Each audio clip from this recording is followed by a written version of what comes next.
ang imong pulong, ang ako pulong ko ni Kristo kanino na, ay mga kinutlo ra ni Pablo, mga verse ra ni Pablo. Jan 1:1 mo to, Kristo man. Okay, ako na pumunta na. Salamat kayo, bro. Ora mo tanas mo, bro, kasi Kristo, tao man yun sa inyo, sa Iglesia Kristo, sa Islam. Kung ba, uyonan ba nimo nga ang unang tao gibuhat sa Dios si Adan sa iba? Uyon ka na, bro, supak. Uyon ko na, unang tao nga gibuhat si Adan. So, uyon ka nga ang tao nga gibuhat sa Dios sa iba, dinhi sa atong planet Earth. Uyon, supak. Uyon ka sa Adan sa iba, gibuhat sa Dios nga tao, dinhi sa atong planeta, planet Earth. Uyon, supak. Uyon. Si Kristo, matod ninyo sa tao.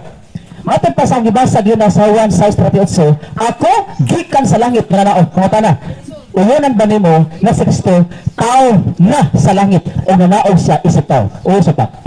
So pakop, ang pag-abot sa dako pwede pagkabasahan og verse na si Kristo moingon man na para sa katong tabangan pagiti ka before Abraham I am kumo tagaan na ang ay sige kay moingon magud ka kay ang imo man kung ikwana na nga si Kristo sa kapanahonan niya sa mga tanan mo Diyos na ba siya dito ang nakasulat niya bro plano pa lang na sila before pa subay before pa giplano ang kalibutan. Before pa namugna ang tao, giplano nila sa pila ka libo nga tuig. Okay.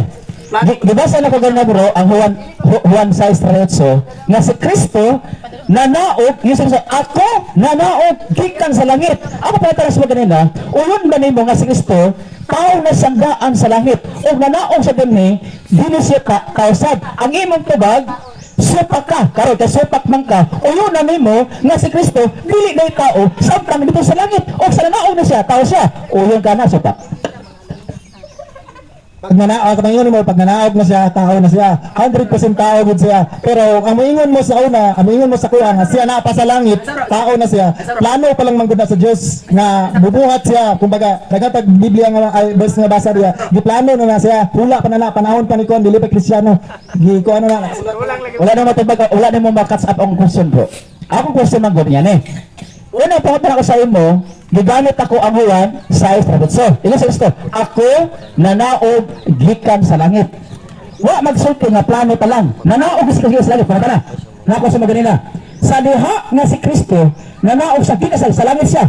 Tao siya nga nanaog gikan sa langit or pag-abot sa tao sa supa ka ana. Karon, uyunan ba mo nga si Kristo sa wala pa siya nanaog sa langit. Kay supak man ka na tao sa langit, dili ko sa tao sa dito sa langit, aya sa nalaw sa ita.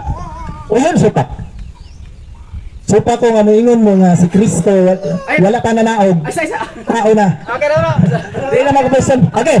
Nga Sila mapukas. gisupak ka si Kristo tao sa langit. Kung gisupak nimo si Kristo Dios, asa magitinuod ana sa dili pa sa wa pa si Kristo manawag siya. Dios ba siya o tao?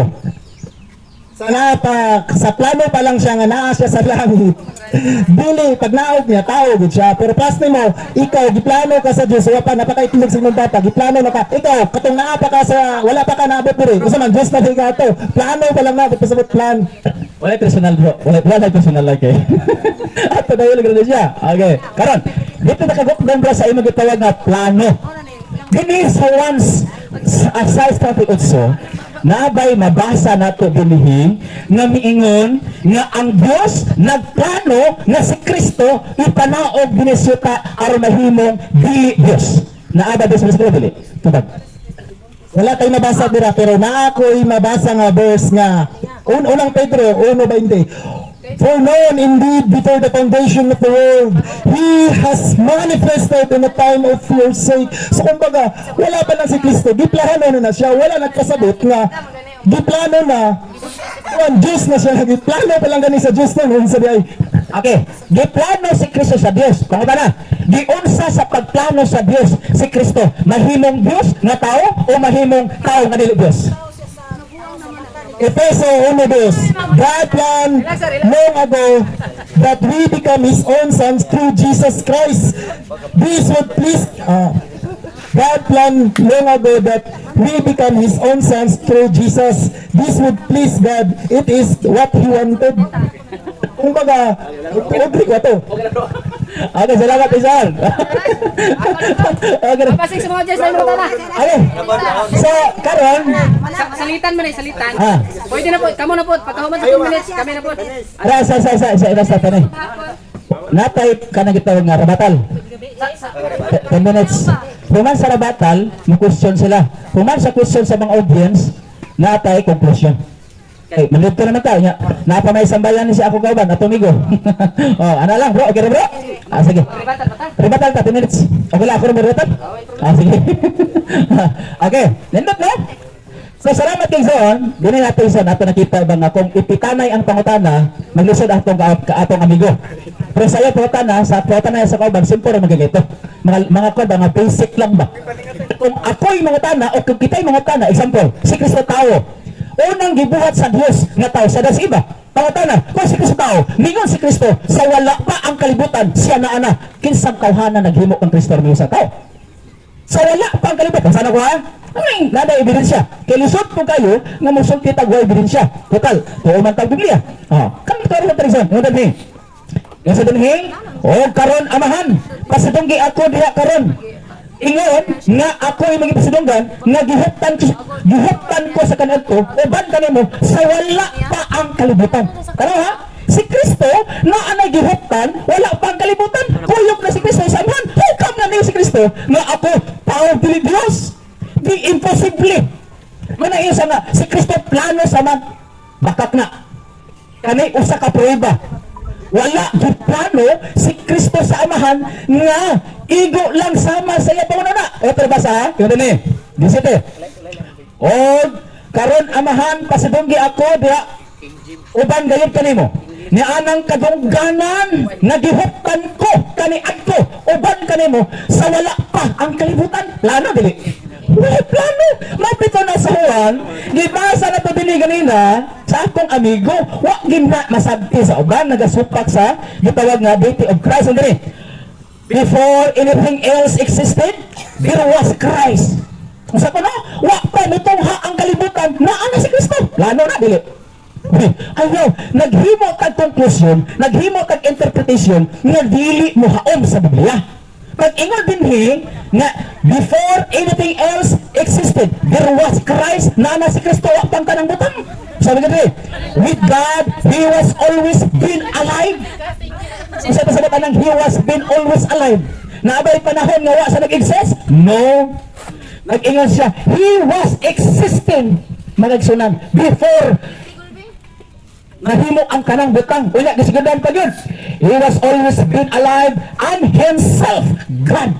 Kung sakto siya, Diyos siya, siyang kagalingon. Wa niya ako tao lang. Mabito na sakto di mo na. Ang Diyos Espiritu, walay unod, walay bukog. Insakto. Lucas 24:38 hangtod 39. Ingon si Kristo, nganong ang Diyos Espiritu, walay unod, walay bukog? Kay mauna ang Dios igsoon karon dili ba dayon tawgon si Kristo Dios sayo mo gani nagpakatao become flesh became flesh nahimo siyang unod kay nahimo sa unod sa ato pa sawa pa sa mahimong unod dili siya unod nun espiritu siya way unod way bukog pero nahimo siyang unod kay nagpakatao siya pagka-simple nga logic imposible di masabtan napakay daghan ka pangutana daghan ka pangutana pero luoy lang ba? Ay ba sa rebo? Dagat pangutanan ka. Kung nindot lang iso, kung tagaan itong panahon na niya ka ng wa na ikuan, diskusyon, pangutanan na pero karon. Dito isoon sa ubang na version niya ha? Huwa man, dito sa inyo sa mic test. Ano pa yung na? Okay. I-clear ginato. Si Kristo, Diyos ba yun si Kristo? Sa tanaw na ha? Niya. Naku yung sa kabersikul din nabasa na ito. Yung din eh. Nailaha ang mga patriarka. Nagikan kanila sa kaliwatan. Sumala sa pagkatao, natao si Kristo. Paminaw ha?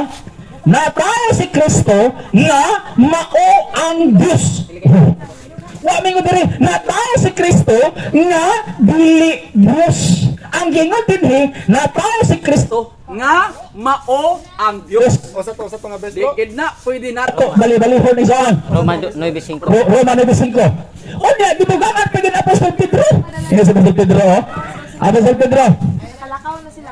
Anang, ano natin ha? Nainot So nga, diskusyon. Mic test, Ben. Ang bati mong battery. Church sa siguro kini. Kanang mic. Kani. Kini mo ni lobat. Si Simon Pedro, Ulipon, o Apostol sa Kristo. Oo, kanang may lubat. Nanha kanila nga nagkadawat sa pagtuo. Nasama kahamili sa anoa diha sa pagkamatarong sa atong Dios. Ug manluluwas nga si Hesukristo. Jesus. Unsa ko no? Oy, kung mutuo ka sa 12 disciples, usa sa mga 12 disciples, si Jesus, si Apostol Pedro. Ano sa Apostol Pedro? Nga pa na, ako Simon Pedro, ulipon apostol si Kristo nga na kanila, nakadawat og pagtuo. Sa pa, na ay pagtuo. Pangatana, pareha din pagtuo Apostol Pedro. Kung ito ka Pedro, pareha pagtuo. At pangatana, kung si pagtuo Pedro, ang pagtuo ni Pedro, ni Pedro si Pedro. Kasi ako nagatuo nga manluluwas nga Dios na mao si Jesus Christ. Uy. Dios man si Kristo.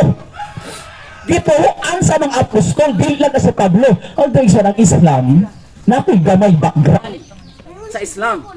Ang Islam, nagtuo na sila kang Jesus Christ o sa 12 disciples. But di nila tuan si Apostol Paul. Reject nila si Apostol Paul. Pero salamat po ng kauban ako, dili din siya pure Islam o Muslim. By blood and by flesh, kundi converted lang, no? Sa pagka-Islam. Ato nakita karon, gisulat mismo ng Apostol Pedro, iya siya, pagkamatarong sa atong Dios og manluwas. Kisa man ang Dios ka manluwas, di ang Dios ka manluwas, niya, Tito 2:13. Gamiton, ako nag-encounter na po sa mga iglesia ni Kristo ani sa una. Tito 2:13, na ilaha ang mga patriarka doon. Usa sa mga gamiton gyud, ngano ni? Sa mga nga magapaabot sa atong bulahan nga paglaom sa pagpadayag sa himaya ni Hesukristo nga atong dakong Dios ug manluluwas. Kisa kuno ang luluwas si Kristo nga dakong Dios. Kung dili Dios si Kristo, dili pwede nga ang tao maluwas. Giisip ba nato si Kristo maluwas? Yes. Kung dili Dios si Kristo, ayaw in taon isipan nga giluwas ka ni Kristo kay mahimo nga dili manuluwas si Kristo kay tao lang kay walay tao nga manuluwas si Kristo dili lang kay siya tao mao ganing Dios kay nagpakatawo tao siya nga Diyos siya nga nagpakatawo mo gay makaluwas siya kay dili siya ordinaryong tao lang kundi Diyos siya gitagna na ang daan diha Sa Isaias 9:6, usa ito, usa ka babae manganak og usa ka batang lalaki. pagatawgon siya og amahan gamhanan kusgan og siya tawgong Emmanuel. Og ang katumanan naa sa Matthew chapter 1 verse 20 to 23. O gigaanak si Kristo nga mao ang bata og siya paganganlag Emmanuel. Nga ang Kalogan, ang Diyos uban ka na to. Last exam.